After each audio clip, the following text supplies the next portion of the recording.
নির্বাচনী পথসভার সম্মানিত সভাপতি, মঞ্চে উপবিষ্ট আছেন বাংলাদেশ জামায়াত ইসলামী মাতামুহুরী শাখার মাতামুহুরী সাংগঠনিক উপজেলা শাখার সংগ্রামী আমির জনাব মৌলানা ফরিদুল আলম ভাই। মঞ্চে উপবিষ্ট আছেন সম্মানিত দায়িত্বশীল বৃন্দ, সামনে বসা সর্বস্তরের জনসাধারণ।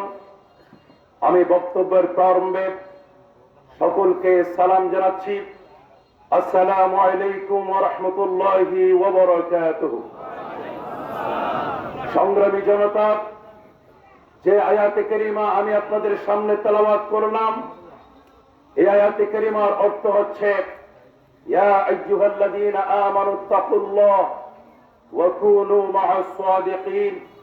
হে ঈমানদারগণ, তোমরা আল্লাহকে ভয় করো এবং সত্যবাদীদের সঙ্গে হও। আমরা দেখেছি এই জমিনে অনেকে সত্যবাদী সেজে যায়, অনেকে ভালো মানুষ সেজে যায়, কিন্তু প্রকৃতপক্ষে সত্যবাদী এবং ভালো মানুষ কারা খুঁজলে, তাদের চরিত্র তল্লাশি করলে কখনো মিল পাওয়া যায় না, ঠিক না? যারা দুর্নীতি করে তারা কি সত্যবাদী হতে পারে?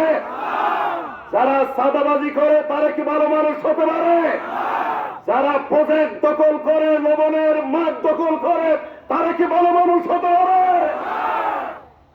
এই বাংলাদেশে 54 বছর পর্যন্ত এই বাংলাদেশের মধ্যে একটা রোগ সৃষ্টি হয়েছে, যে রোগটার নাম হচ্ছে কারাপশন তথা দুর্নীতি, ঠিক কিনা?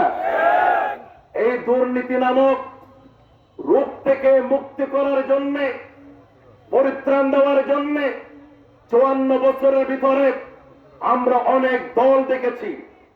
কোন দল এই দুর্নীতি পরিত্রাণের ঔষধ দিতে পারে নাই, ঠিক কিনা? সংগ্রামী জনতা, প্রিয় বদরকালীবাসী, আপনাদেরকে জানান দিতে চাই, এই বাংলাদেশে যত দল আছে, কোন দলের কাছে দুর্নীতি নামক এই মহামারীর ঔষধ নাই, একমাত্র জামাত ইসলামের কাছে আছে, ঠিক কিনা? এই দুর্নীতি দমন করার জন্য সমাজের প্রতিটি সেক্টরে, দেশের প্রতিটি স্থান থেকে চিরতরে দুর্নীতিকে বিদায় করতে হলে এই বাংলাদেশটাকে ইনসাফের দেশ বানাতে হবে। বাংলাদেশ জামাত